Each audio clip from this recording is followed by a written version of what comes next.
भजन में सारी घड़िया बीते प्रभु के भजन में सारी घड़िया की जोड़ जाए कड़िया, सारी घड़िया की जोड़ जाए कड़िया बीते प्रभु के भजन में सारी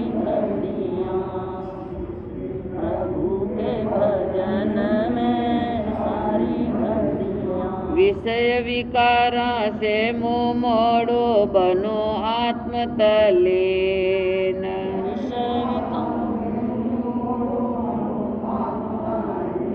बाह्य भाव की परवशता तज बन जाओ स्वाधीन,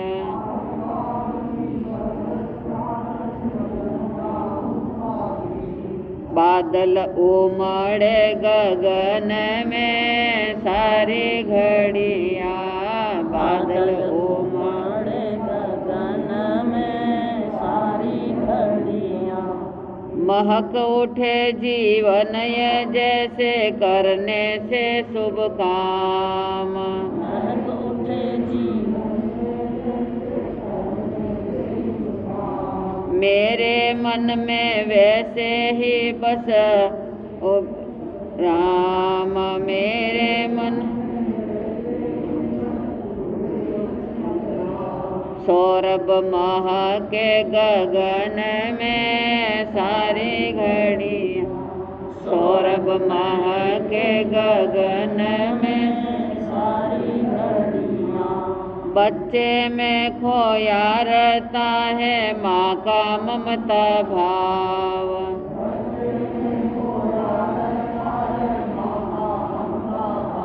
वैसे ही अंतर मानस में जाग उठे सद्भाव,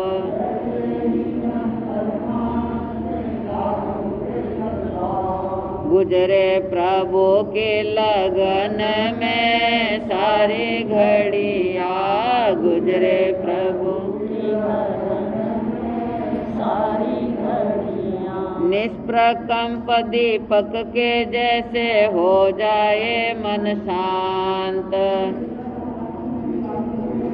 हो जाए निस्तरंग सागर सा चेतन बन जाए उपशांत,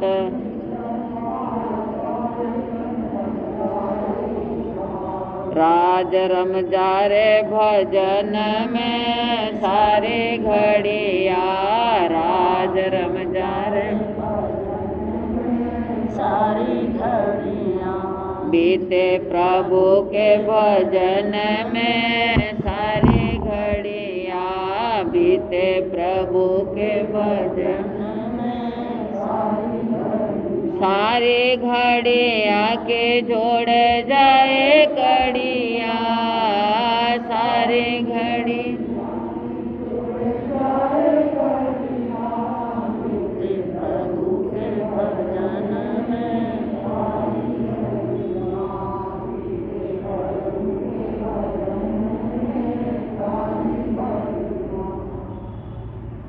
शासनेश प्रभु अहिंसा के अवतार श्रमण भगवान महावीर स्वामी के पावन चरण कमलों में कोटि से वंदन।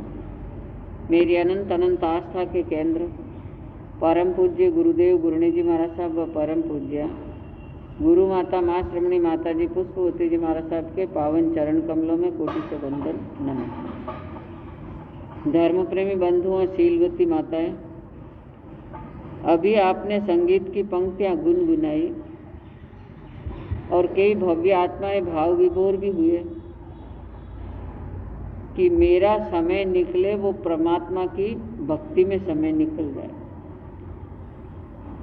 भगवान की भक्ति करने में, आत्मा में रमण करने में मेरा समय व्यतीत हो जाए, अधिकांश घड़ियां उसी में व्यतीत हो मेरी, तो मेरा जीवन सफल हो सकता है।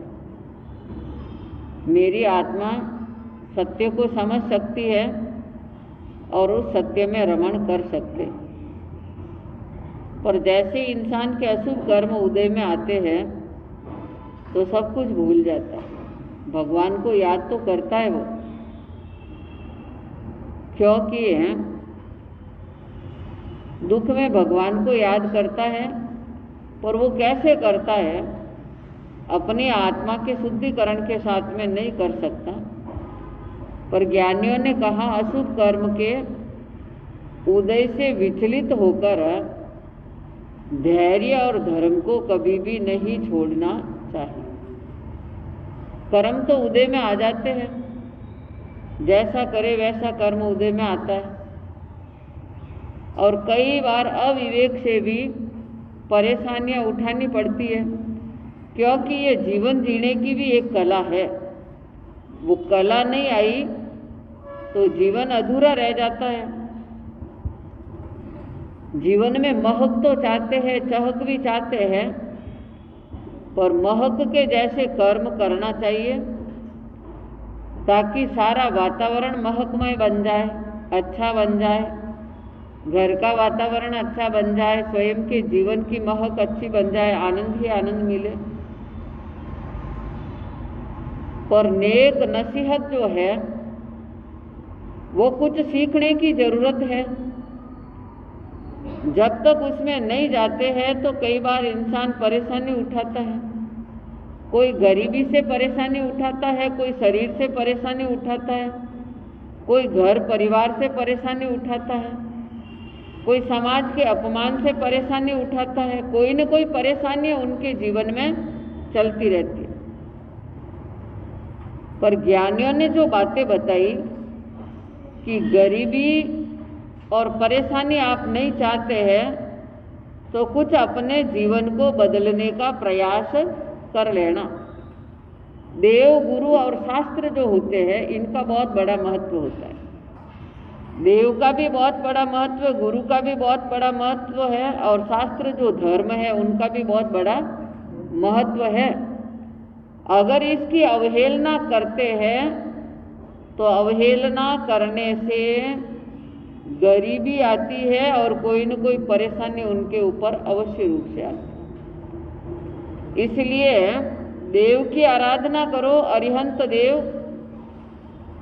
उन देव की कभी असाधना मत करो, अवहेलना मत करो। ज्ञान की पुस्तकें हैं उसकी अवहेलना मत करो। कई बार होता है, बैठे हैं किताब इधर से उधर फेंकते, अरे ले ले। वो सधर्म का कार्ड है तो इधर से उधर फेंक देते, अरे ले ले।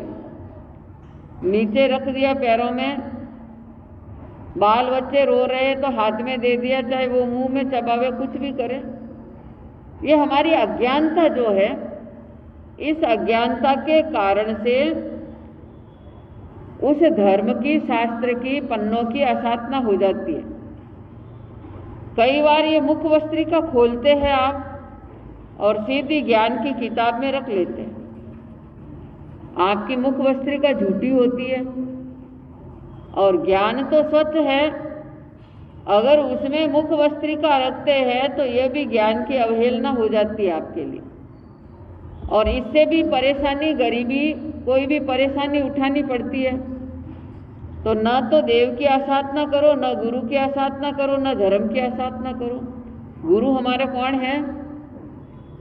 देव, अरिहंत, गुरु निग्रंथ। निग्रंथ है, जिसके मन में कोई गांठे नहीं है, वो हमारे गुरु है। कितना श्रेष्ठ अर्थ गुरु का दिया। गुण और रुचि, गुणों में रुचि स्वयं रखता है और दूसरों की भी रुचि बढ़ाता है, वो हमारे गुरु है। तो ऐसे गुरु की आसाधना करते हैं तो वो भी कर्म का बंधन है, अवहेलना हो जाती है। तो इससे भी इंसान को गरीबी भोगनी पड़ती है या कोई न कोई परेशानी परिवार में चलती रहती है। इससे दूर रहना चाहिए, पर दूर रहना बड़ा कठिन है। अज्ञानता के कारण से इंसान उसमें चला जाता है। सुख तो चाहता है पर उसके जैसा बनना कठिन है। माता पिता गुरु की आसाधना करने से भी गरीबी और परेशानी आती है। इससे भी इंसान को दूर रहना चाहिए। माता पिता भी एक तीर्थ है, उनका कभी भी निरादर मत करो, घर में आदर करो, सम्मान करो, सत्कार करो। कोई कहे बाबूजी आदर सत्कार तो बहुत करना चाहते पर पूरे दिन ही परेशान कर लेते हैं, इसलिए हम आदर कैसे करें, सत्कार कैसे करें। अब उनकी प्रकृति है, कोई तो बुढ़ापे में बहुत अच्छी प्रकृति बना लेते, समभाव में रमण कर लेते हैं, तेरे मेरे प्रपंचों से सब दूर हो जाते हैं, अपनी आत्म साधना में लग जाते हैं, वो बिरली आत्माएं होती है। और कोई जैसे ही बुढ़ापा आएगा, न तो धर्म है न कोई कर्म, बस उन बातों से छूट जाते हैं और हाय हाय करने में लग जाते हैं। अगर 2 मिनट की देर हो गई तो उसमें हाय हाय कर लेते हैं, अगर जरा सी कमी पड़ गई तो हाय हाय कर लेते हैं। अगर ऐसी आदतें हैं तो सुधारने का प्रयास करना, कभी भी बार बार उठ बंदर बैठ बंदर मत करवाना। अपने आप को भी अच्छा बनाने की जरूरत है। पर सेवा करने वाला जो होता है, उनके लिए ज्ञानियों ने कहा माता पिता गुरु उनकी क्या मत करो, असाधना मत करो। अगर करते हैं तो आपको गरीबी और परेशानी उठानी पड़ती है। परमात्मा प्रभु की घड़ियों में जो रमण कर देता, अपना समय परमात्मा की भक्ति में लगा देता, तो ये सारी बातें उनके समझ में आ जाती। वो अपना जीवन सौरभमय बना देता है, खुशबूमय बना देता है।